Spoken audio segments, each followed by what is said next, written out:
I know what's gonna happen.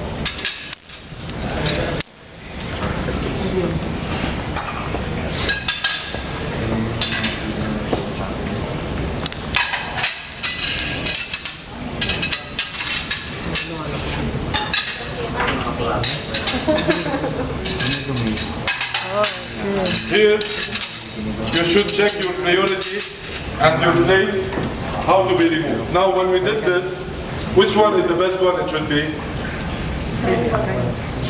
Right? We're still in the safe side. Then,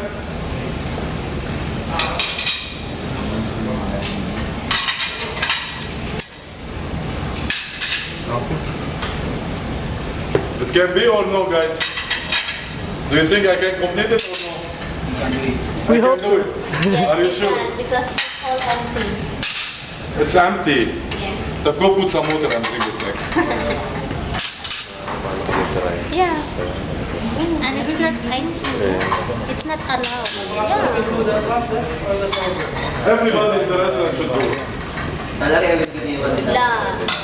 I know, it's not allowed. Kasi may pagkain na yun. And then you cannot take, yeah, you cannot take the rest. See, you're 100%. You're shaking. I'm getting old. You know how since when I finished being a waiter since 2006.